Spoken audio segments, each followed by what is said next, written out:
శుభం తెలియపరుస్తున్నాను.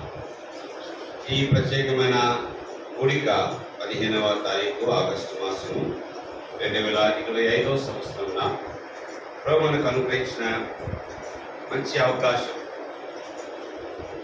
ఏమాత్రం అనుమానం లేదు. కనుక మన భారతదేశంలో ఇది చాలా గొప్ప దినంగా చాటించబడుతుంది, ఆచరించబడుతుంది. అది ఒక రాజకీయమైన విషయం. కానీ మనమైతే ఆత్మీయమైన విషయంలో మనం పొందిన విడుదల, మనం పొందిన స్వాతంత్రం, మనం పొందిన ఆ స్వేచ్ఛను యేసు క్రీస్తు ప్రభువారిలో మనము ఆరాధనలో దాన్ని కనపరిచేవారు ఉన్నాం. ఒకప్పుడు మనము ఆరాధించలేని వారంగా ఉంటుంది. ఎందుకంటే మనము చచ్చిన వారముగా ఉంటుంది. దేవుని వాక్యం సెలవిస్తుంది, మనం ఏదో శరీరంగా బతికింటిమే కానీ ఆత్మీయంగా మనం చచ్చిన వారంగా ఉంటుంది. నిజమైన సత్యదేవుని ఎరగని వారంగా, నిరీక్షణ లేని వారును ఈ లోకంలో దేవుడు లేని వారంగా ఉంటుంది. దేవుడు వెళ్ళినప్పుడు ఆరాధన ఇక్కడ ఉంటుంది. కానీ దేశానికి స్వాతంత్రం లభించింది, దేశానికి ఎన్నో మేలు జరిగినాయి. కానీ నా ఆత్మీయ జీవితానికి జరిగిన మేలు ఈ ప్రపంచం అంతటికన్నా గొప్పది. భారతదేశం మాత్రమే కాదు, ప్రపంచం అంతటికన్నా, ఆకాశం మహాకాశం అన్నింటిలో జరిగే కార్యాల కన్నా నా హృదయంలో, నా ఆత్మలో దేవుడు కలగచేసిన ఆ విడుదల ఎంతో గొప్పది. కావున రక్షించబడిన వారికి ఎంతో గొప్ప భాగ్య ప్రభును ఆరాధించి గణపరుచుతాం. మనము వ్యక్తిగతంగా కూడా ఆరాధిస్తాం, మనము సమూహంగా ఆరాధిస్తాం, మనము మాట చేత ఆరాధిస్తాం, పాట చేత ఆరాధిస్తాం, ప్రవర్తన చేత కూడా ఆరాధిస్తాం. నాకు చూసుకుంటే మనము చేసే పనుల ద్వారా కూడా మనం ప్రభుని ఆరాధించే వారం ఉన్నాం. అంటే 4 విషయాలు ఏమంటే మాట, పాట, ప్రవర్తన, పనులు, మనం చేసే కార్యములు. యేసుక్రీస్తు వారు కూడా అన్నాడు, సత్క్రియల కొరకు మనల్ని ఆయన కలగజేసి ఉన్నాడు. కావున ఇంటి ఆరాధన చేసే వారంగా దేవుని ఇంట్లో మనం కనబడాలి. ఏ కాలము రాగలిగిన ప్రియుని బట్టి వందనాలు చెల్లిస్తున్నాం, రాలేని వారి కొరకు ప్రార్థిస్తాం. ప్రభువారిని సకాలంలో తీసుకొని రావాలా. ఆటంకాలు ఉంటాయి, సమస్యలు ఉంటాయి, అభ్యంతరాలు ఉంటాయి. నిన్న మొన్న ఏమంటారు, వరద వచ్చింది, వాగు పొంగింది, ఇళ్లలో నీళ్ళు వచ్చినాయి, అనేక ఇబ్బందులు అయినప్పటికీ దేవుడు నమ్మదగిన వాడు. సామాన్యంగా వేరే చోట ఎక్కడ జరిగితే పోనీలే ఏం చేస్తాము, కూడిక రద్దు చేసేస్తాం. లేదంటే నెల తర్వాత 2 నెలల తర్వాత ఏం చేస్తాము, మార్చుకుంటాం. ఈ ఆగస్టు కదా పర్లేదు, పోనీలే సెప్టెంబర్ అక్టోబర్లో పెట్టుకుంటామని ఏం చేస్తారు, వాయిదా వేసుకుంటారు, లేకపోతే రద్దు చేసుకుంటారు. కానీ ప్రవచించిన కృప మేరకు దేవుడు మీకు సహాయపడి ఈ కూడిక కలిగి ఉండడానికి ఎంతో దయ చూపించినాడు. ఈ కూడికల కొరకు ప్రార్థించినప్పుడు ప్రవచించిన శీర్షిక వాక్యాన్ని చదువుకుంటాం. మత్తయి సువార్త 16వ అధ్యాయం 18వ వచనంలో రాయబడిన మాట ఎంతో శ్రేష్టమైన, విలువైన మాటగా ఉన్నది. ఈ ఉదయకాల బైబిల్ పఠనంలో 2 భాగాల్లో, తదుపరి మధ్యాహ్నం కూడా మనము వాక్య వర్తమానంలో ఈ వాక్య భాగం అనగా శీర్షిక వాక్యం మనం ధ్యానించబోతున్నాం. అందరూ కలిసి చదువుతామా? మత్తయి గాస్పెల్ చాప్టర్ 16:18. మత్తయి సువార్త 16వ అధ్యాయం 18వ వచనం. అందరూ కలిసి చదువుతాం. బైబిల్ లేదా మన దగ్గర? తల్లి ఈ బైబిల్ రాదా? చిన్నపిల్లలు కూడా మన గృహాల్లో కుటుంబ ప్రార్థనలు ఏం చేయాలా? బైబిల్ తీయడం నేర్పించాలా. సండే స్కూల్ టీచర్స్ ఏం చేయాలా? పిల్లలకు బైబిల్ యొక్క పుస్తకాల పేర్లన్నీ కంఠస్థంగా నేర్పించాలా. వారిని బైబిల్ తెరవడము, వాక్యాన్ని తీసి చదవడానికి ప్రోత్సహించాలా. వారికి ఎంత ఆశ ఉండకపోవచ్చు, కానీ ప్రోత్సహించి వారు బైబిల్ చదివినప్పుడు, వారిని బహుకరించినప్పుడు వారు ఇంకా ఆశతో చదువుతారు. గుర్తుపెట్టుకోండి. మత్తయి సువార్త 16వ అధ్యాయం 18వ వచనం అందరూ కలిసి చదువుతాం. And I say also to thee that thou art Peter, and upon this rock I will build my church, and the gates of hell shall not prevail against it. ప్రార్థన చేసుకుంటాం. ప్రభు తన వాక్యం మన కొరకు దీవించి మనతో మాట్లాడతారు. ప్రేమైన మా తండ్రి, కృపగలిగిన మా దేవ, పరిశుద్ధమైన మా రాజా, సర్వశక్తి కలిగిన యేసుక్రీస్తు వారి నామాన్ని కృపాసింహాసనం దగ్గరికి వచ్చినాం. శ్రేష్టమైన నీ వాక్యాన్ని మాతో దీవించి ఆశ్రయించి మా హృదయాలతో మాట్లాడుతూ రావాల్సిందిగా పెట్టుకుంటున్నాం. ఘనత, మహిమ, ప్రభావం మీకే ఆరోపించుకుంటూ వస్తున్నాం. విశ్వాసంతో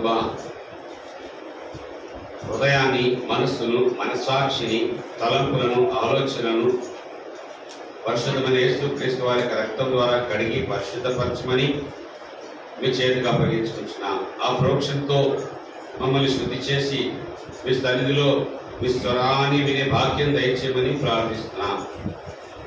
మీ తండ్రి, అపాత్రుడు, అయోగ్యుడు, పనికిరాని వాడని నన్ను కూడా దిశలో రక్తంతో కడిగి శుద్ధి చేసి మీ ప్రజలు తండ్రి సంతోషించులాగన, మేలు పొందులాగన, సంఘము క్షేమాభివృద్ధి పొందులాగన విరిచి మీ మహిమ కొరకు వాడుకోమని ప్రార్థిస్తున్నాను. నాతో మాట్లాడమని, నా ద్వారా మీ ప్రజల హృదయాలతో మాట్లాడుతున్నామని ప్రార్థిస్తున్నాను. వాక్యం మీది, ప్రజలు మీ వారై ఉన్నారు తండ్రి. ఈ కార్యం మీది కనుక స్తుతించి, ఆరాధించి, కనపరిచి, కీర్తించి, కొనియాడి పూజిస్తున్నాం తండ్రి. ఈ ప్రాంతంలో షకేము ప్రార్థనా మందిరము, ఆరాధన గృహాన్ని మీరు ఇక్కడ వచ్చినందుకు మీ ఘనమైన నామమును పూజించి కీర్తిస్తా ఉన్నాం ప్రభా. జగపేట ప్రాంతంలో ఈ పరిచర్య, ఈ పని విస్తరించడానికి, ఇక్కడ అనేకమైన ఆత్మలు రక్షించబడి సంఘమును అంటు కట్టబడడానికి సహాయపడుతూ రావాల్సిందిగా పెట్టుకుంటున్నాం తండ్రి. మీరు ఆరంభించిన కార్యము, మీరు కట్టుచున్న సంఘము ఎన్నటెన్నటికీ కూడా తండ్రి లయము కాదు, నష్టపోదు కనుక ప్రార్థిస్తున్నాం. మా గొప్ప దేవుని ఆరాధించి, పూజించి కీర్తిస్తా ఉన్నాం. ఘనత, మహిమ, ప్రభావములు మీకే ఆరోపించుకుంటూ విశ్వాసంతో మమ్మల్ని మేము తగ్గించుకుంటూ మీ చేతికి అప్పగించుకోవచ్చు. రాగలిగిన ప్రియుల కొరకు ఆచరిస్తున్నాం. వారి వారి గృహాలతో వారి కొరకు ప్రార్థిస్తున్నాం. వారిని కూడా త్వరపెట్టుము, సకాలమున నీ సన్నిధికి నడిపించుము. నేను ఘనపరచుటకు, నేను మహిమపరచుటకు, నీ వాక్యమును ప్రేమించి, నీ వాక్యము ద్వారా నీ స్వరాన్ని విని నేను సేవించుటకు సహాయము దయచేయమని ప్రభా పరిచయంతటిని దీవించవలసిందిగా వేడుకోవచ్చు. వంటగది దగ్గర కూడా ప్రయాసపడుతున్న వారి కొరకు ప్రార్థిస్తున్నాం. భోజన పదార్థం సిద్ధపరుస్తున్న వారి కొరకు ప్రార్థిస్తున్నాం. వారికి రావాల్సిన బహుమానం, వారికి రావాల్సిన వంతు భాగమును వారికి దయచేయవలసిందిగా ప్రార్థిస్తూ మహిమా ఘనత మీకే చెల్లించుకోవచ్చు. మా ప్రభు రక్షకుడైన యేసుక్రీస్తు ప్రభువారి నామమున విశ్వాసముతో ప్రార్థించి, స్తుతించి, ఆరాధించి అర్పించుకుంటున్నాము తండ్రి. ఆమేన్.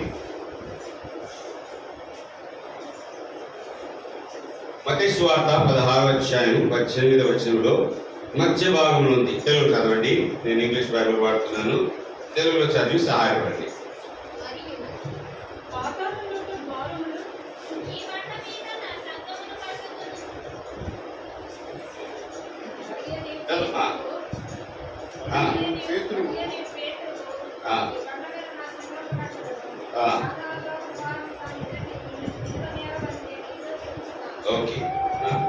మరియు నీవు పేతురువు, ఈ బండ మీద నా సంఘమును కట్టుదును, పాతాళలోక ద్వారములు దాని ఎదుట నిలువ నేరవని నేను నీతో చెప్పుచున్నాను.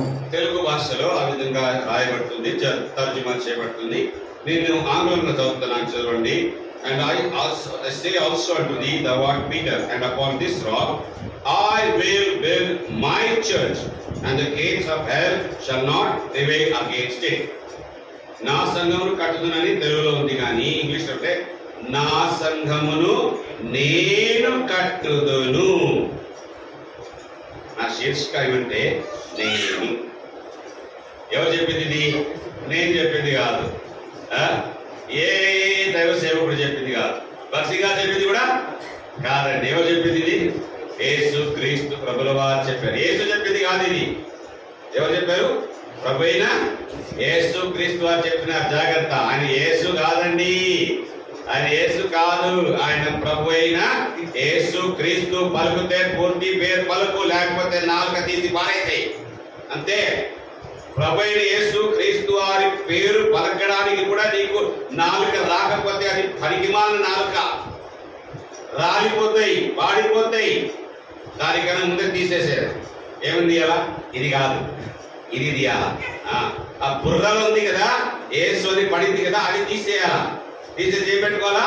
ప్రభు అయినా యేసు క్రీస్తు, లేకపోతే యేసు క్రీస్తు ప్రభుల వారు. ప్రభు ముందు పెడితే ఇంకా మంచిది, ప్రభు వెనక పెట్టవద్దు. ప్రభు ఎక్కడ పెట్టకూడదు? వెనక పెట్టకూడదు. ఇంజిన్ ఎక్కడ ఉండాలా? ముందు ఉండాలా, వెనక ఉండాలా? ఇంజిన్ ముందు ఉండాలి కదా, ముందు ఉండాలి. కాబట్టి ప్రభు అయిన యేసు క్రీస్తు నామం అన్ని నామం కంటే ఉన్నతమైన పైనామం, ఘనమైన నామం, పరిశుద్ధమైన నామం, బలమైన నామం, శక్తి కలిగిన నామం, మహిమ కలిగిన అన్ని కలిగి. కావున ప్రభు అయిన యేసు క్రీస్తు వారు చెప్పుచున్నాడు, నువ్వు సీమోను. నువ్వెవరంట? నువ్వు సీమోను పేతురువి. అయితే ఈ బండ మీద నా సంఘమును నేను కట్టుదును. ఐ విల్ అనేది తెలుగులో రాలేదు. ఓకే, నా సంఘమును కట్టెదను వచ్చారు, అంతేగా? నా సంఘమును కట్టెదను, నా సంఘమును నేను కట్టెదను. ఇంకొకటి ఇంగ్లీష్లో చెప్పాలంటే నేనే కట్టెదను. ఐ విల్ అంటే నేనే, నేను తప్ప ఎవరు కట్టలేరు. ఈ దినాల్లో చాలా మంది ఎక్కడ ఉంటారంటే ఏం చేస్తున్నారంటే, అన్న నేను చర్చ్ ప్లాంటింగ్ మినిస్ట్రీ చేస్తున్నాడు. ఏమంటా? నువ్వు ఎప్పటి నుంచి యేసు ప్రభు అయిపోయినానంట. నేను నువ్వు ఎప్పటి నుంచి యేసు క్రీస్తు ప్రభు అయిపోయినా. ప్రభు యేసు క్రీస్తు కాపని ఎప్పగించినాడా? ఎవరికి ఇవ్వలేదు. పేతురు కూడా ఇవ్వలే. పేతురు గారికి కూడా ఇంత గొప్ప అపొస్తలుడు, ఇంత గొప్ప ఏమంటాడు నాయకుడు, ఆదిమ యెరూషలేము సంఘానికి ఎవరంటే ఆయన నాయకుడుగా ఉన్నాడు. ఏ నాడు కూడా భక్ష్యంగా చెప్పలేదు నేను సంఘం కడుతున్నానని. లేదు లేదు, నాకు పేతురు గారికి ఇవ్వలేదు, గొప్ప గొప్ప దైవ సేవకులకి ఇవ్వలేదు. నీకెవరు ఇచ్చారా యేసు క్రీస్తు వారి ఆధిక్యత, ఈ లైసెన్స్, ఈ అధికారం ఎవరికి ఇవ్వలేదు. ఆయన నా సంఘమును నేనే కట్టేదను అంటున్నాడు. ఈ మాట మనం తెలుసుకోవాలని ప్రభు ఆశిస్తున్నాడు. కావున దీన్ని ఆధారం చేసుకొని దినమంతా మనము ధ్యానించుకోబోతున్నాం. 2 భాగాలుగా మొదట బైబిల్ ధ్యానం చేస్తాం, తదుపరి భోజన సహవాసం, తదుపరి మధ్యాహ్న సహవాసంలో సాక్ష్యమును వాక్య ధ్యానం కూడా కలిగి ఉంటాం. మొదటిగా ఈ సందర్భాన్ని చూస్తాం. ఈ ఎప్పుడైనా వాక్యం తీసినప్పుడు సందర్భం నుండి విడదీయకూడదు. సందర్భం నుండి విడదీస్తే అది తప్పుడు బోధ. సందర్భానుసారంగా చూసుకుంటే ఏమి సందర్భం? ఇక్కడ ప్రభువు యేసు క్రీస్తు వారు శిష్యులతో అడిగినాడు, జనులు నా గురించి ఏమంటున్నారు? అప్పుడు వాళ్ళు అన్నారు, కొందరంటాడు ప్రవక్త అంట, కొందరంటారు ఏలియా అంట, కొందరంట బాప్తిసం ఇచ్చే యోహాన్ అంటారు. ఆ వెనక భాగంలో మీకు కనబడతా ఉంటుంది. ఎక్కడంటే 13 నుంచి చదవండి, 13 నుంచి 16 వరకు చదవండి. యేసు ఫిలిప్పుదైన కైసరియా ప్రాంతములకు వచ్చి మనుష్య కుమారుడు ఎవడని జనులు చెప్పుకొనుచున్నారని తన శిష్యులను అడగగా, వారు కొందరు బాప్తిసమిచ్చు యోహాననియు, కొందరు ఏలియానియు, కొందరు ఇర్మియానియు లేక ప్రవక్తలలో ఒకడని చెప్పుకొనుచున్నారంట.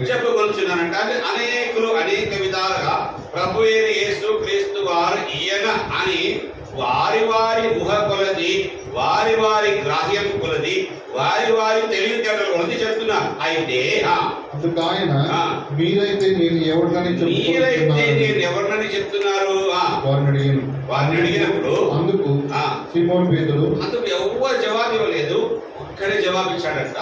ఆయన హాజరు జవాబు అంట. ఎప్పుడు ఏమన్నాడు? సీమోను పేతురు, నీవైతే సజీవుడకు దేవుని కుమారుడని క్రీస్తు, సజీవుడకు దేవుని కుమారుడైన క్రీస్తు అని చెప్పాను. కావున ఇక్కడ సందర్భం ఏంటిది? యేసు క్రీస్తు ప్రభు ఎవరు? Who is lord Jesus Christ. That is the context. ప్రభు యేసు క్రీస్తు వారి గురించి వారు ఏమి చెప్తున్నారు, వారు యేసు క్రీస్తు వారిని ప్రభువును ఏ విధంగా గ్రహించి ఉన్నారని ప్రభు వారు తెలుసుకోగలుగుతున్నారు. మనకి ఇది సందర్భము. ఈ సందర్భంలో సంఘం గురించి మాట్లాడతారు.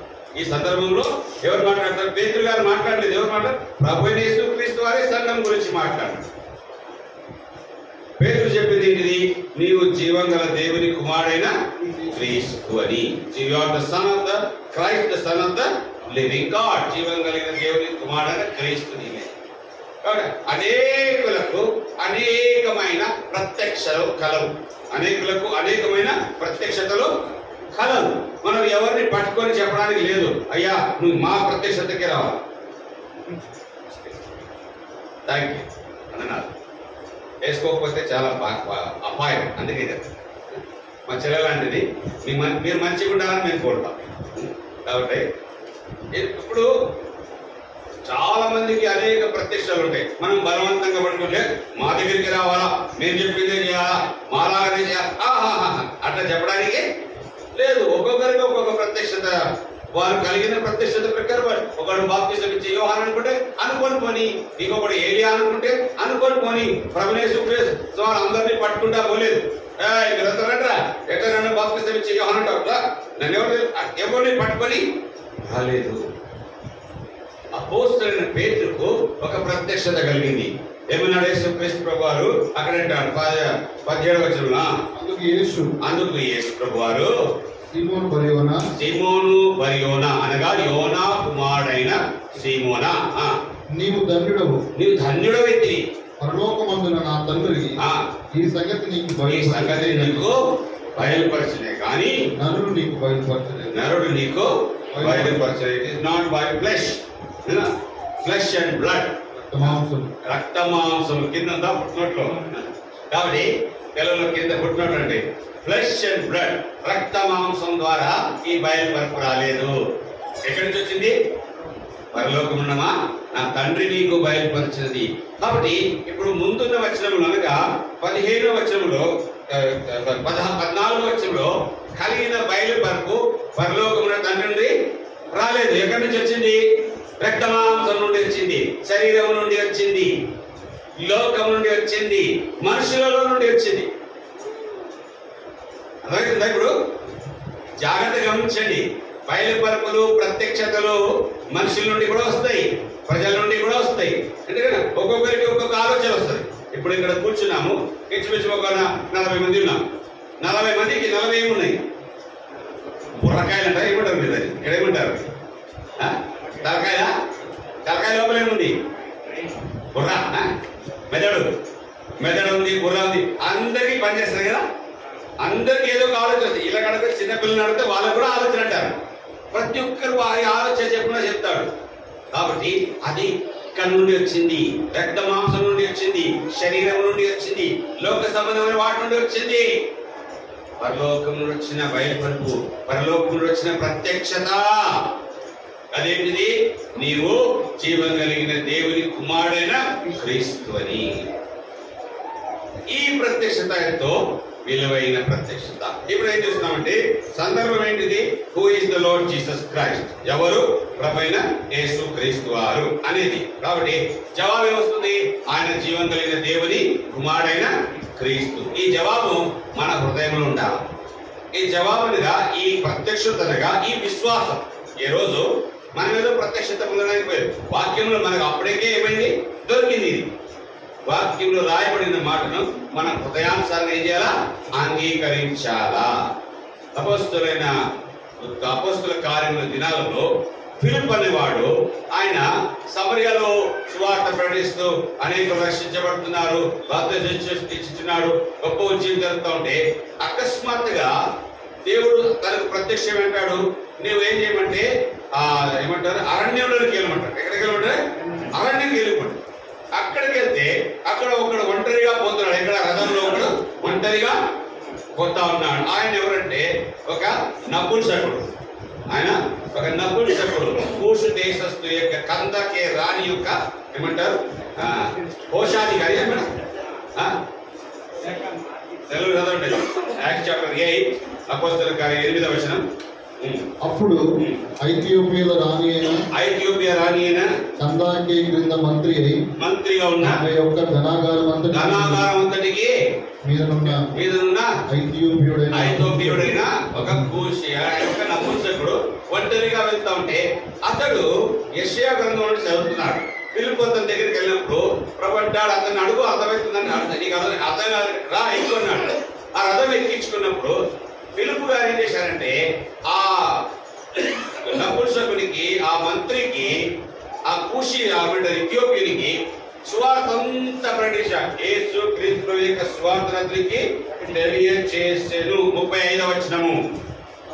ఫిలిప్పు నోరు తెరిచి ఆ లేఖనమును అనుసరించి అతనికి యేసు గురించిన సువార్త ప్రకటించను. ప్రభువైన యేసు క్రీస్తు వారి గురించిన సువార్తను ఆ వ్యక్తికి ప్రకటించినప్పుడు అతను విశ్వసించినాడు. అప్పుడు నీరు కనబడగానే నాకు బాప్తిసం ఇవ్వమన్నాడు. ఇంతవరకు సువార్త అంతా విన్నాడు, ఆ వాక్యం అంతా విన్నాడు. ఎప్పుడన్నా నీరు కనబడడానికి బాప్తిసం తీసుకోవాలి. ఏం ఆటంకం అంటే 37 వచ్చిన ఏమంటాడు ఫిలిప్పు, నీవు పూర్ణ హృదయంతో విశ్వసించిన ఎడల పొందవచ్చునని చెప్పాను. ఏం విశ్వసించాలని? అతడు యేసు క్రీస్తు దేవుని కుమారుడని విశ్వసించుచున్నానని ఉత్తరమిచ్చాను. ఏమని విశ్వాసం వచ్చినాడంటే అపోస్తలుడైన పేతురు గారు ఇచ్చిన ఆ ప్రత్యక్షత గురించి విశ్వాసం. యేసు క్రీస్తు ప్రభు జీవం కలిగిన దేవుని కుమారుడని ఆయన పూర్ణ మనసుతో విశ్వసిస్తున్నానని రూఢిగా చెప్పాడు. అప్పుడు వెంటనే తన బాప్తిసం ఇచ్చాడు. ఇక్కడ ఏం చెప్తున్నానంటే ఆ ప్రత్యక్షత గలవారమై ఉండాలి. ఆ ప్రత్యక్షత, ఆ గ్రహింపు, ఆ రెవల్యూషన్ ప్రభువైన యేసు క్రీస్తు వారే జీవం కలిగిన దేవుని కుమారుడు. ఏం చేశాడు?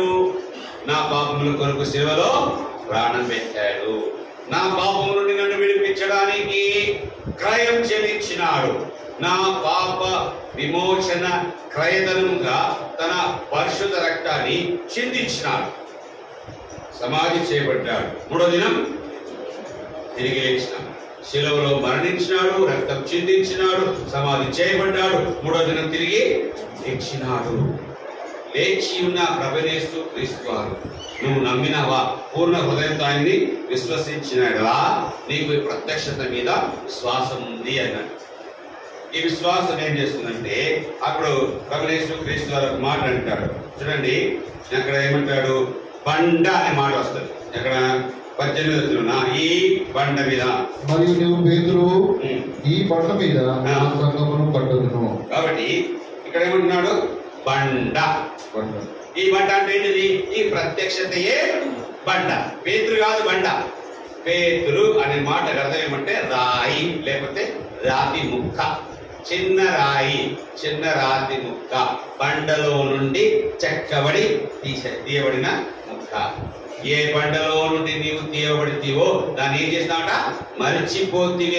ద్వితీయోపదేశ కాండంలో దేవుడు మాట్లాడతాడు. ఇప్పుడు అక్కడ వెళ్ళాల్సిన అవసరం లేదు. కాబట్టి ఈ బండ క్రీస్తు అని మనకు బాగా తెలుసు. 1 కొరింథీ 10వ అధ్యాయము 4వ వచనంలో రాస్తాడు అపోస్తలుడు పౌలు, వారిని వెంబడించిన బండ క్రీస్తే అంటాడు. చదవండి. అందుకు ఆత్మ సంబంధమైన ఒకే పానీయము పానం చేసి ఏలయనగా తమను వెంబడించిన ఆత్మ సంబంధమైన బండ మీద కడతారన్న, రాతి మీద కాదు. రాయి వేరే, బండ వేరే. బండ పెద్దగా ఉంటుంది. బండని కదులుతావా? కదిలిస్తలేవు. రాయి ఎత్తి పడేస్తాం. రాయి అంటే ఎత్తి పారేస్తాం, బండని కదలదు.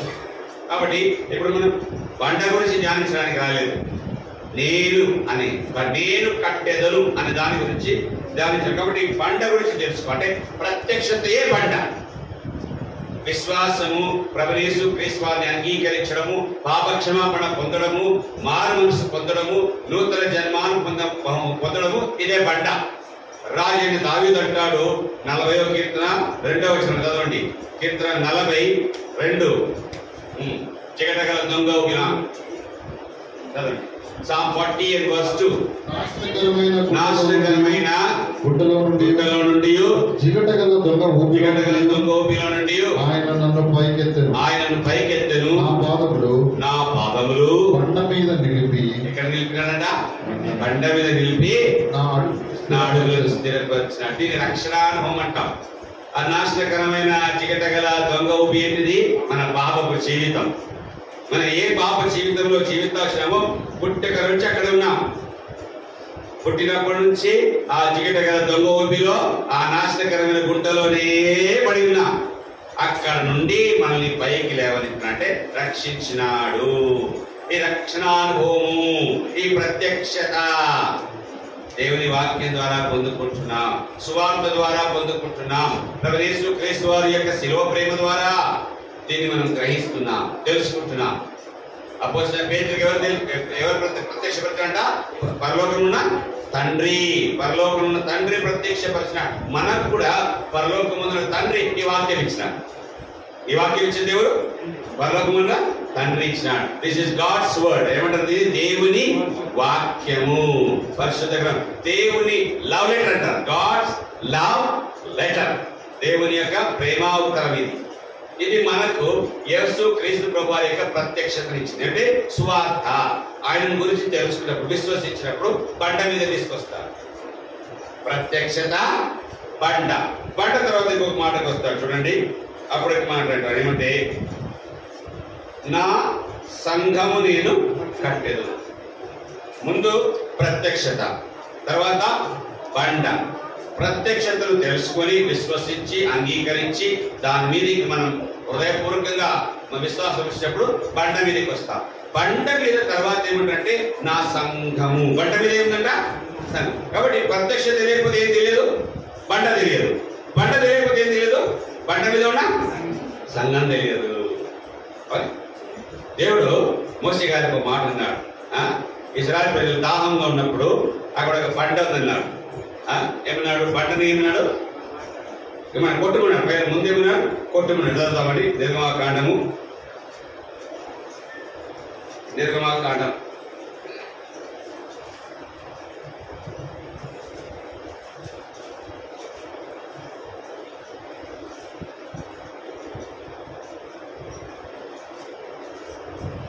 17వ అధ్యాయం, నిర్గమాకాండం 17వ అధ్యాయము. అక్కడ ఒక మాట చదువుతాం.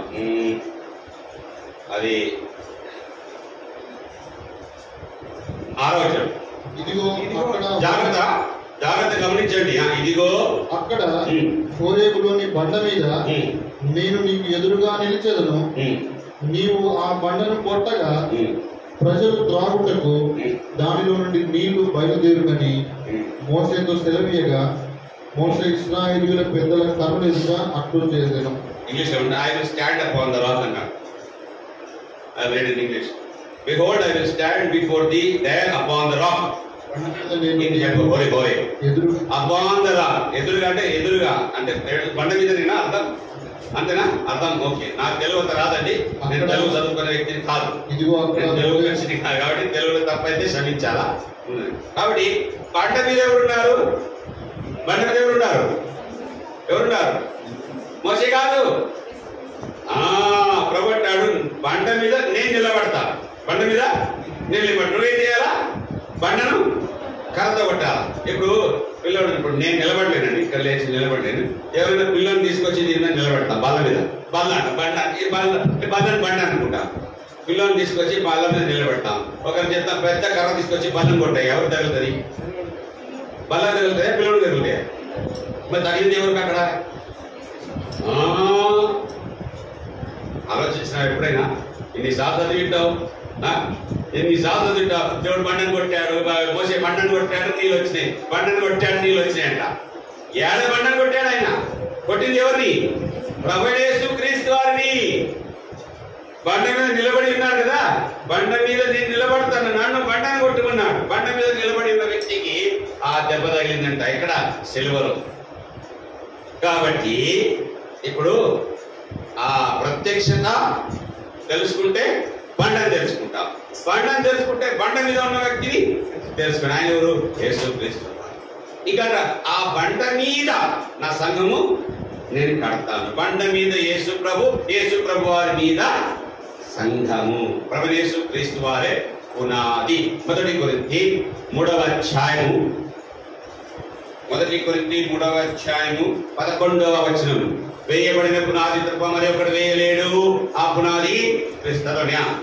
నేను వేయబడినది తప్ప మరి యొక్క పునాది ఎవడును వేయలేడు. ఈ పునాది యేసు క్రీస్తు ప్రభువే. కాబట్టి ఆ బండ ఎవరు? ప్రభు యేసు క్రీస్తు వారు. బండ మీద ఉండేది ఎవరు? ప్రభు యేసు క్రీస్తు వారు. సంఘం కట్టబడేది ఎక్కడ? ప్రభు యేసు క్రీస్తు వారి మీద.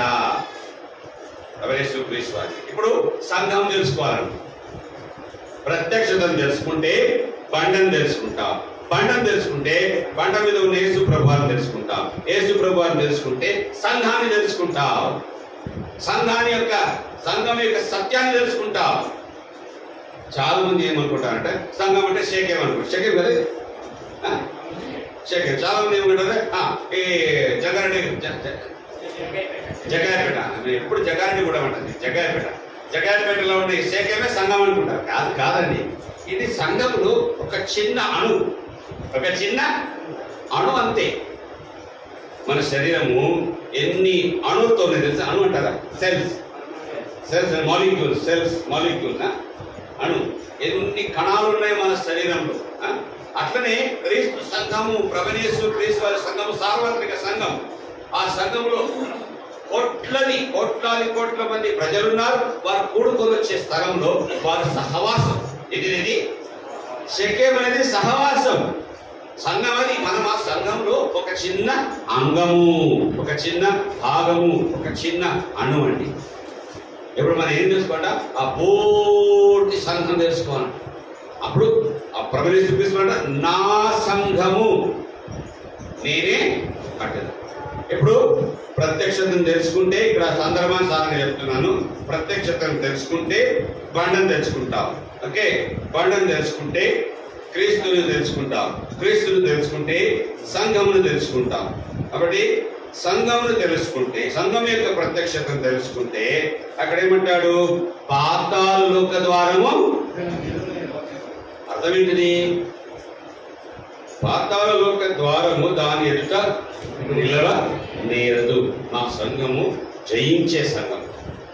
అపోస్తలుడైన యోహానుకు ప్రత్యక్షత దేవుడిచ్చినాడు. ఎక్కడ? పద్మ ద్వీపం కదా. పద్మ ద్వీపంలో ఆయనకు ప్రత్యక్షత ఇచ్చినప్పుడు 7 సంఘముల గురించి మాట్లాడుతూ, ఆసియాలోని 7 సంఘముల గురించి మాట్లాడుతూ 2వ అధ్యాయం 3వ అధ్యాయం ప్రకటన గ్రంథంలో జయించువానికి అని ఎన్నిసార్లు చెప్పాడు? 7 సార్లు ప్రభు చెప్పాడు. సంఘం అంటే ఎవరు? జయించువారు. పాట కూడా పాడతాం కదా మనం. జయించువారిని కొనిపోవా ప్రభు యేసు వచ్చును. అలా పాట ఏంటి? కూర్చున్న వారిని కొనిపోవా కాదు అంటే కదా. కూర్చున్న వారిని కొనిపోవా కాదు. నిల్చున్న వారిని కొనిపోవా కాదు. బోధించే వారిని కొనిపోవా కాదు. పాడేవారిని కొనిపోవా కాదు. వాయించే వారిని కొనిపోవా కాదు. ఎవరినంట? మనం అందరం ఒక మోసములు పడి ఉన్నాం. ఏమంటే అమ్మా మనం షేకేందుకు పోతున్నాం, షేకేందుకు పోతే పరలోకానికి పో. ఎప్పుడైనా పోతున్నాను నేను. ఎక్కడ పోతాను? నేను ట్విన్ సిటీలో ఉంటాను, వేరే ఎక్కడికి వెళ్ళను. ట్విన్ సిటీలో మనకు కనీసం ఒక 350-400 బ్రాంచ్లు ఉన్నాయి. సికింద్రాబాద్, హైదరాబాద్ లో ఒక 400 బ్రాంచెస్ ఉన్నాయి. మనం ఆ 10 నిమిషాలు మేము అక్కడెక్కడ ప్రతి ఆదివారం అబ్రోడ్కి వెళ్తామని. అదే ముందయ్యా పక్కన ఉంది కదా, ఇక్కడ ఒక సంఘము సావాసం ఉంది కదా, ఇక్కడ పోవచ్చు. అక్కడికి పోతాం. అక్కడికి పోతే మాకు ఇప్పుడు షార్ట్ కట్ వస్తుందో, లేకపోతే విఐపి ఎంట్రీ వస్తుందేమో పరలోకానికి అనుకుంటారు. పరలోకానికి విఐపి ఏమంటారు? అది పాస్ అంటారు. విఐపి పాస్, విఐపి టోకన్ అది పెట్టుకొని అట్లా ఏం కుదరదండి. ఎక్కడైనా ప్రపంచంలో, ఇజ్రాయెల్లో అయినా పోయి కూర్చొని ఆరాధన చేయి. జయించేవారైతేనే ఎక్కడ పోతారు? ఇది గుర్తుపెట్టు. కాబట్టి పాతాళలోక ద్వారం దాని ఎదుట నిలవనేరదంటే ఏంటిది? జయించే సంఘం గురించి. సంఘము తెలుసుకోవాలా, జయించే సంఘమును తెలుసుకోవాలా. పాతాళలోక ద్వారం అంటే ఏంటిది? సాతాను శక్తులు అన్ని అక్కడ ఉన్నాయి. దురాత్మల సేనలన్నీ అక్కడ ఉన్నాయి. అపోస్తలుడైన పౌలు ఎఫెసు పత్రిక 6వ అధ్యాయంలో 12వ వచనంలో రాయబడిన ఆ శత్రు సైన్యం అంతా అక్కడ ఉంది. ఒకసారి చదవండి. అపోస్తలుల కార్యం, అపోస్తలుడైన పౌలు రాసిన పత్రిక ఎఫెసు పత్రిక 6:12. మనం పోరాడుతున్నది శరీరంతో కాదు, రక్తమాంసంతో కాదు. ప్రధానులు అక్కడ ఉన్నారు, అధికారులు అక్కడ ఉన్నారు, అంధకార సంబంధులకు లోకనాథులు అక్కడ ఉన్నారు. ఆకాశ మండలం దురాత్మ సైన్యంలో పోరాడుతున్నాం. అక్కడ ఉన్నాయి. ఎక్కడ? పాతాళలోక ద్వారంలో. ఎలా పోరాడుతున్నామంటే అది నిలవనేరదు, అది జయించదు అనే విజయంతో జయించు వారిగా మనం పోరాడుతున్నాం. మనం జయించుట కొరకు కాదు, మనం జయించిన వారముగా పోరాడుతున్నాం. We are not battling or warring to conquer. We have conquered and we are fighting. మనం జయించిన వారముగా పోరాడచ్చు. ఇది పాతాళలోక ద్వారము నిలవ నేరదని సందర్భానుసారంగా. మొదటిది ప్రత్యక్షత తెలుసుకోవాలి. ప్రత్యక్షత తెలుసుకుంటే బండను తెలుసుకుంటాం. బండను తెలుసుకుంటే ప్రభుయేసు క్రీస్తు వారిని తెలుసుకుంటాం. ప్రభుయేసు క్రీస్తు వారిని తెలుసుకుంటే సంఘము తెలుసుకుంటాం. సంఘమును తెలుసుకుంటే జయించే సంఘమును తెలుసుకుంటాం. ఆరోది జయించే సంఘమును తెలుసుకుంటే అక్కడ రాస్తున్నాడు కింది వచనంలో 19వ వచనంలో పరలోక రాజ్యం యొక్క తాళపు చెవులు నీకిచ్చెదను. జయించే సంఘాన్ని తెలుసుకునే వారికి ప్రభు అంటాడు, నీకేమిస్తాను? పరలోక రాజ్యం, పరలోక రాజ్యం యొక్క తాళపు చెవులు, keys of the kingdom of haven. ఎవరి చేతిలో తాళపు చెవులు ఉంటే వారికి ఏముందంట? అధికారం ఉంది. వారికి ఏముంది? అధికారం ఉంది. తాళపు చెవులకు చాలా విలువ ఉంటుంది, చాలా విలువ ఉంటుంది. ఏదో మధ్యవరపు తాళపు చెవు ఇది కాదు, భూ సంబంధమైనది కాదు, ఇది పరలోక సంబంధమైన తాళపు చెవులు అంట. కీస్ ఆఫ్ హెవెన్, అది give you the keys of heaven అంటాడు. The kingdom of heaven, keys of the kingdom of రాజ్యం యొక్క తాళపు చెవులు నీకు ఇస్తానంట. ఇది ఎవరైతే జయించు సంఘములు ఉంటారో వారి దగ్గర ఉంటాయి తాళపు చెవులు. చూడండి, ఒకే మంత్రానికి, ఒకే తాళానికి ఎన్ని చావులు ఉంటాయి? 3 కనీసం కంపెనీ వాళ్ళు ఇస్తారు. 3 కనీసం కంపెనీ వాళ్ళు ఇస్తాం. మేమేం చేస్తామంటే ఇంకా 3 చేయించుకుంటాం. ఎందుకు? మనకు అలవాటు పోగొట్టుకుంటుంది. మనకు అలవాటు పోగొట్టుకుంది. బండి కొంటాం కదా, బండికి ఎన్ని ఇస్తారు?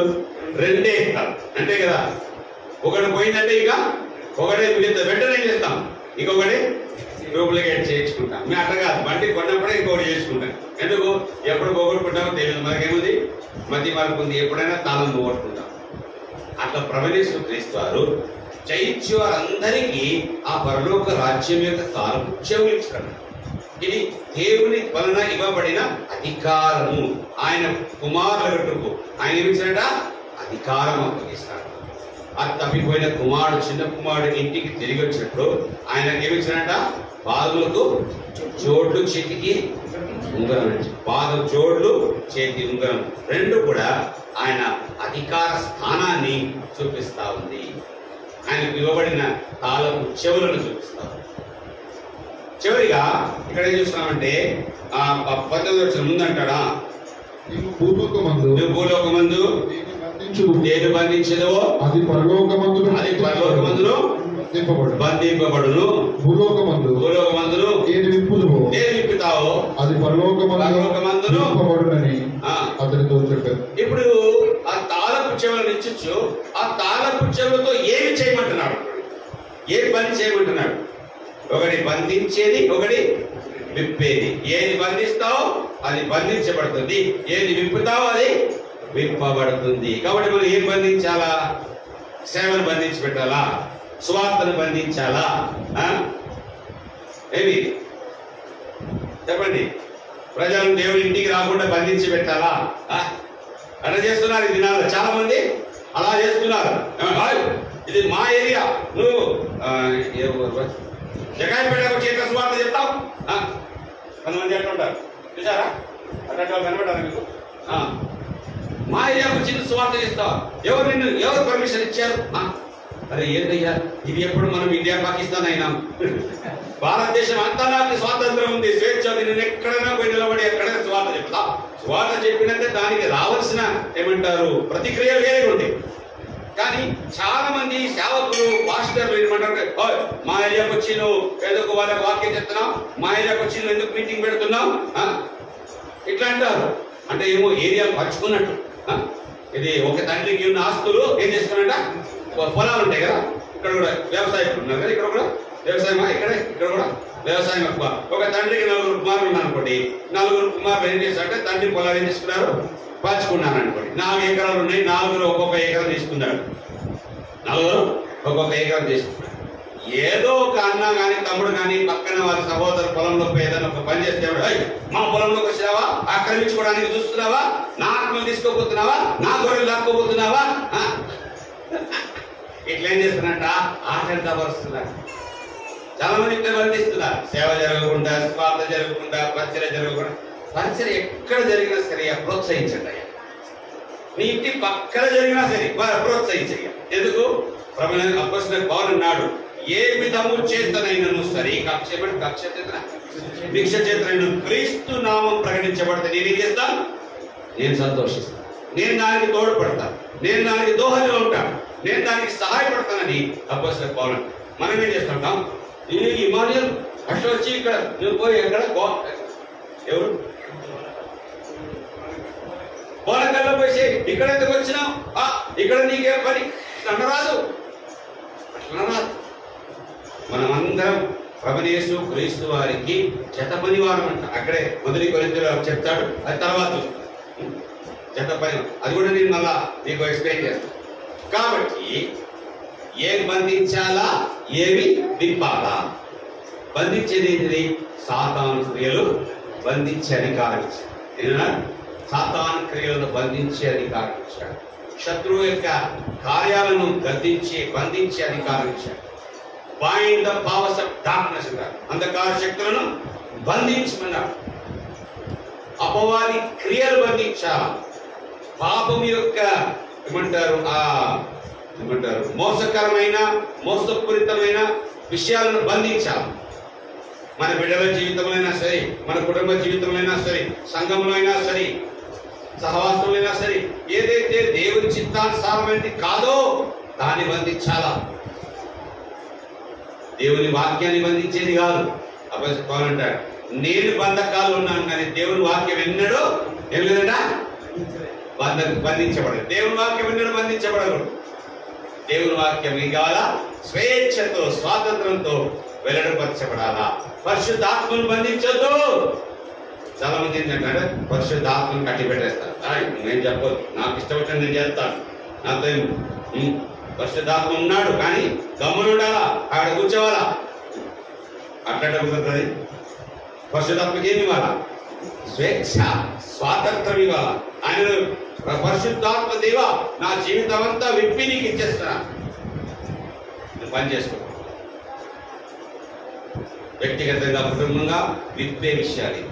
భూమి మీద బంధిస్తే పరలోకమును బంధించబడతారు, భూమి మీద విప్పితే పరలోకం. అంటే సంఘము ఒకే సమయంలో 2 చోట పనిచేస్తుంది. సంఘము ఒకే సమయంలో 2 చోట పనిచేస్తుంది. భూమి మీద మనం ఏం చేస్తున్నామో దాని క్రియలు ఇక్కడ జరుగుతాయి, పరలోకంలో జరుగుతాయి. భూమి మీద మనం బంధిస్తే ఆడ బంధించబడతాయి, విప్పితే ఆడ విప్పబడతాయి. ఎవరికి? జయించే సంఘానికి చెప్తున్నాడు. తాళపు చెవులు కలిగి ఉన్న సంఘానికి చెప్తున్నాడు. ప్రభుయేసు క్రీస్తు వారిని ఎరిగిన సంఘానికి చెప్తున్నాడు. బండ మీద ఉన్న సంఘానికి చెప్తున్నాడు. ప్రత్యక్షత గల సంఘానికి చెప్తున్నాడు. ఇప్పుడు దాన్ని ఇంకొకసారి జ్ఞాపకం చేసుకుంటాం. ఒకవేళ ప్రత్యక్షత లేకపోతే ఏముండదంట? బండను తెలుసుకోలేదు. If you don't have the revolution of Christ, you can not have the revolution of the rock. బండ గురించి ప్రత్యక్షత ఉండదు. బండ గురించిన ప్రత్యక్షత లేకపోతే బండ మీద ఉన్న ప్రభుయేసు క్రీస్తు వారి గురించి ప్రత్యక్షత ఉండదు. ప్రభుయేసు క్రీస్తు వారి యొక్క ప్రత్యక్షత లేకపోతే సంఘం యొక్క ప్రత్యక్షత ఉండదు. సంఘాన్ని తెలుసుకోకపోతే జయించే వారిని తెలుసుకుంటాం. జయించే జీవితాన్ని తెలుసుకోకపోతే తాళపు చెవులు ఉండవు. పాటలు పాడతాము, అన్ని చేస్తాము, ప్రసంగాలు చేస్తాము. ప్రసంగం అంటే పెద్ద పని కాదండి. ఇప్పుడు not a big work at all. మీరు ఇంటర్నెట్ ఓపెన్ చేసుకోండి, ఎన్ని ప్రసంగాలు. చర్చ్ అనివ్వండి. ఈరోజు మన ధ్యానం ఉంది కదా, ఏంటిది?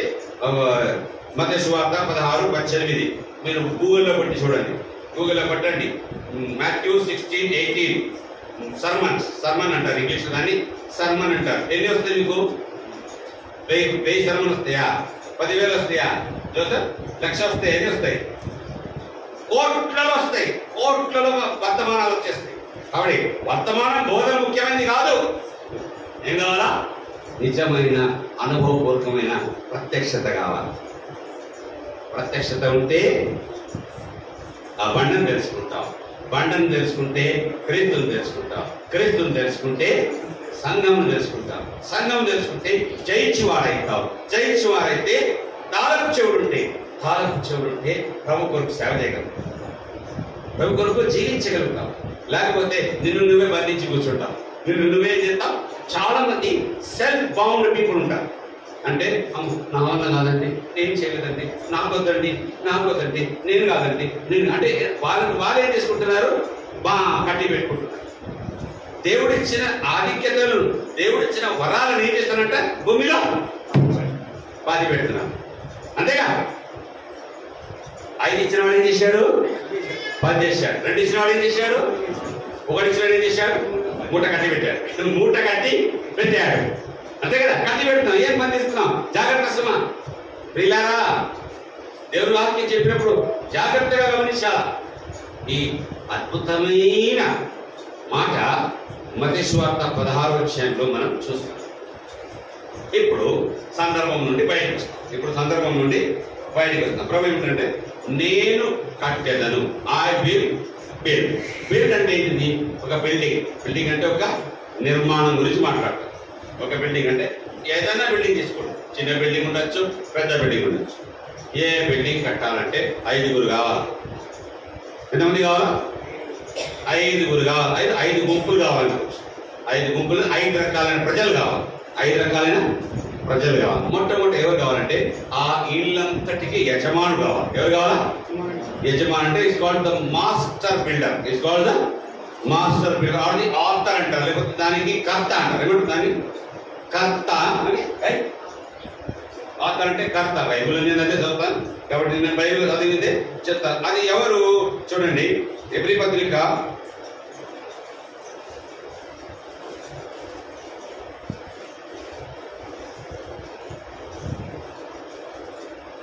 1 మాట వస్తుంది. నేను ఎబ్రీ పత్రిక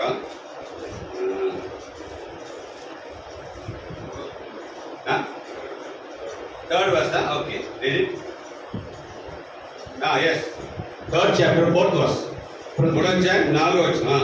ప్రతి ఇల్లును ఎవడైనా ఒకరి చేత కట్టబడును, సమస్తమును కట్టినవాడు దేవుడే. సమస్తమును కట్టినవాడు దేవుడు. అందరికన్నా గొప్ప కట్టేవాడు. ఆయన ఇంకో పేరు ఉంది, master builder, chief architect, chief master builder అంటాడు. 1 కొరింథీ 3వ అధ్యాయం అంటాడు. అపోస్తలుడైన పౌలు మాట వాడతాడు, మాస్టర్ బిల్డర్ అంటాడు. చదవండి 3వ అధ్యాయం 1 కొరింథీ 3వ అధ్యాయము 10వ వచనం. దేవుడు నాకు అనుగ్రహించిన కృప చొప్పున నేను నేర్పరి అయిన శిల్పకారుని వలె పునాది వేసింది, మరి ఒకడు దాని మీద కట్టుచున్నాడు. దేవుని కృప యొక్క ఆ కార్యాన్ని పూర్తి చేస్తున్నాడు. ఇక్కడ మాస్టర్ అన్నిటికీ ఎవరంట? యజమానుడు. మాస్టర్ అంటే ఎవరంట? యజమానుడు. అక్కడ నేర్పరి అయిన శిల్పకారుడు అది తర్వాత వస్తాడు, కానీ ఆర్కిటెక్ట్ గురించి వస్తాడు. కానీ ఈ అన్నిటినీ కట్టించింది దేవుడే. అన్నిటినీ కట్టించింది దేవుడే. He is the builder and maker of all things. ఎబ్రీ పత్రికలో 11:10 మాట ఉంటది.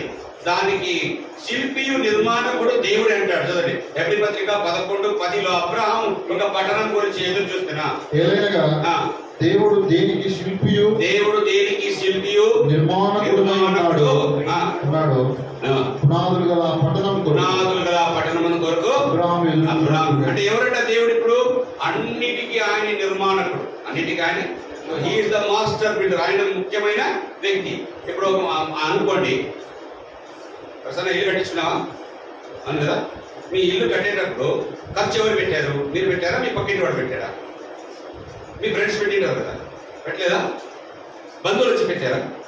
పెట్టలేదు. మరి ఎందుకు? వాళ్ళు ఖర్చు పెట్టని బంధువులు, ఖర్చు పెట్టని ఫ్రెండ్స్, ఖర్చు పెట్టని పొరుగు వారు ఏ పనికి వస్తారు?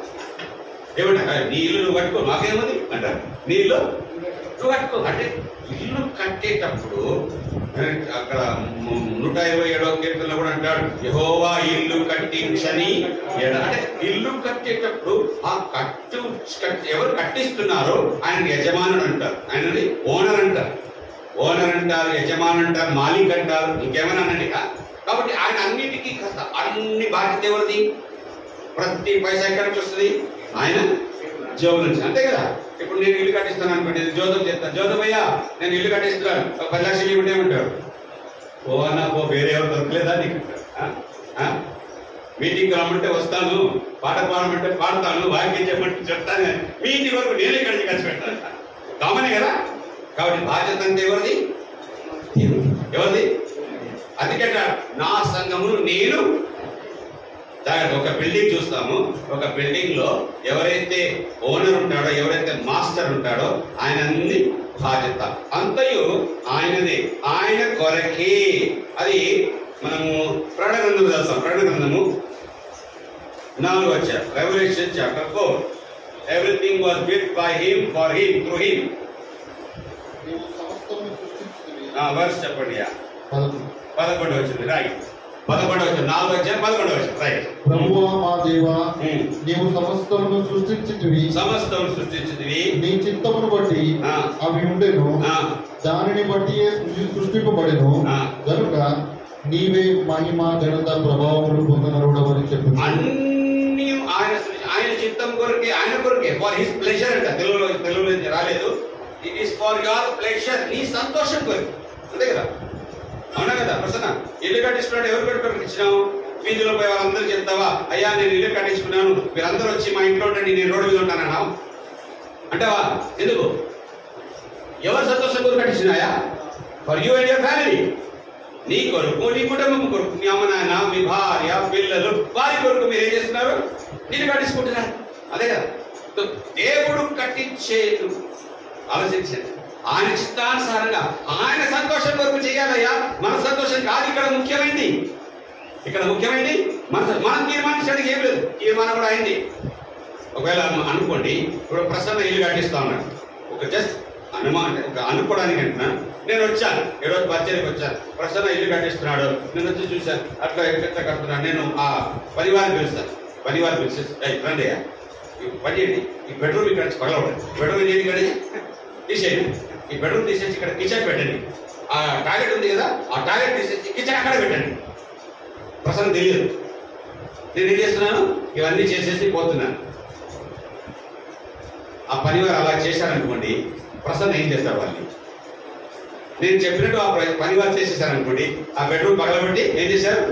కిచెన్ మార్చేశారు. టాయిలెట్ పగలబట్టి కిచెన్ చేసేసారు.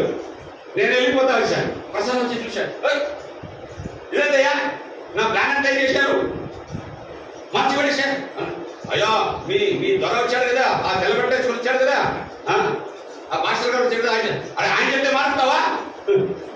నా ఇల్లు ఏమిటాం అవునా కదా? ఎవరైనా అంటారు కదా, మీరైనా అదే అంటారు కదా. నా ఇల్లు నేను చెప్పినట్టు ఆయన ఉంది, ఆయన వచ్చి ఉండాలా? ఉండేది ఎవరు? ఆలోచించండి. ఎన్నిసార్లు మనల్ని పొరపాటు చేస్తారు. We think we are the boss, we think we are the, మనమే అనుకుంటాం, మనమే నాయకులు అనుకుంటాం, మనమే బాస్ అనుకుంటాం, మనమే అనుకుంటాం. కాబట్టి ఇన్ని గందరగోళం. ప్రతివాడు తన ఇష్టానుసారంగా చేయాలి, ప్రతివాడు తన ఇష్టానుసారంగా చేయాలన్నాడు. ఇది దేవుని చిత్తం చేసేదానికి అయ్యా ఇల్లు. ఈ సంఘం కట్టేటప్పుడు అంటున్నాడు, ఒక బిల్డింగ్ కట్టేటప్పుడు దాని ఓనర్కి సర్వాధికారం ఉంది. ఏమిటట? అందుకే ఒక మాట, సర్వాధికారి మన దేవుడు ఏం చేస్తున్నాడు? ఎక్కడ చూపించండి. ఎక్కడ ఏలుతా ఉంటే, ఆయన ఏలుతా ఉంటే కనపడాలి కదా. ఆయన ఏలిక ఎక్కడ ఉంది? మన ఇష్టానుసారంగా మనం చేసుకుంటూ దేవుడు ఏలుతున్నాడు అంటే కుదురుతుందా? కుదరదు. ఈ దినాలు ఏం చేస్తున్నాం అంటే, కొన్ని చోట సేవకులు వెళ్తున్నారు, కొన్ని చోట ఎవరు వెళ్తున్నారు? సేవ. కొన్ని చోట ఎల్డర్స్ వెళ్తున్నారు. అవునా కదా? నేను తప్పు చెప్తాడే చెప్పండి, అన్నా మీరు తప్పు చెప్తున్నారా చేయండి సార్.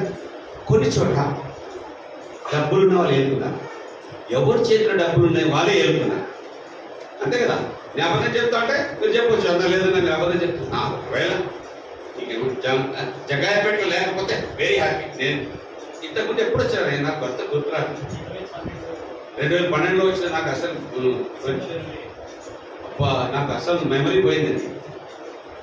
కాబట్టి ఇలాగా అనేక విషయాలు మనం ఆలోచించుకోవచ్చు.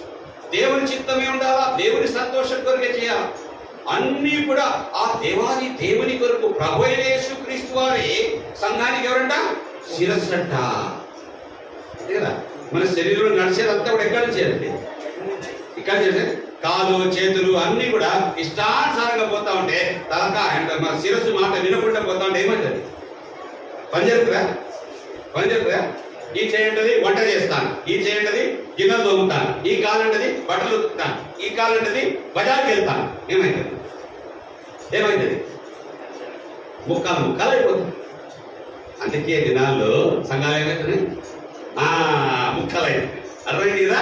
కాబట్టి మొట్టమొదటి ఎవరంటే మాస్టర్ బిల్డర్, ఆయనకు అధికారం ఉండాలా. రెండవది ఎవరు వస్తారంటే ఆర్కిటెక్ట్ పట్టుకుంటాడు.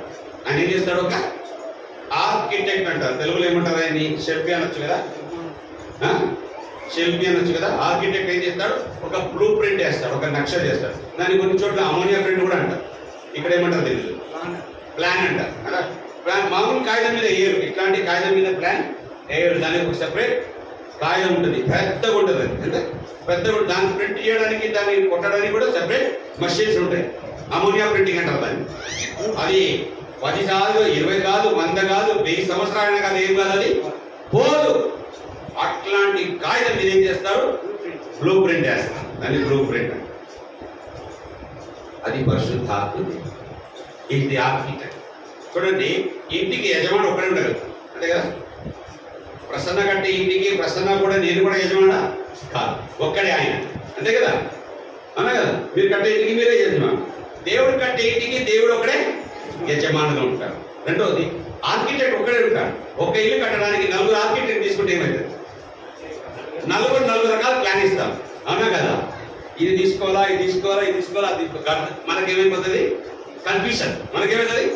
కన్ఫ్యూషన్. ఇప్పుడు మనం 4 ఆర్కిటెక్ట్ అనుకోండి, ఒకడేమో మన చిన్న ఆయన అనుకోండి, ఇంకొక ఆయన మనం చిన్నప్పుడే ఫ్రెండ్ అనుకోండి, ఇంకొక ఆయనేమో మనకు అప్పించిన ఆయన అనుకోండి, ఇంకొక ఆయనేమో మన మామయ్య అంటే భార్య వాళ్ళ నాన్న అనుకోండి. ఇప్పుడు ఎవరిది తీసుకోవాలా?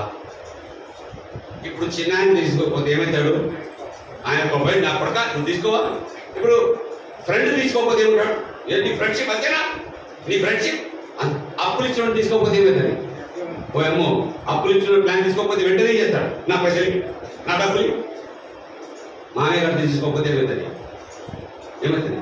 భార్య మా డాడీ చెప్పిన ప్లాన్ తీసుకోవా, నేను ఉండని ఇంట్లో అంతేగా.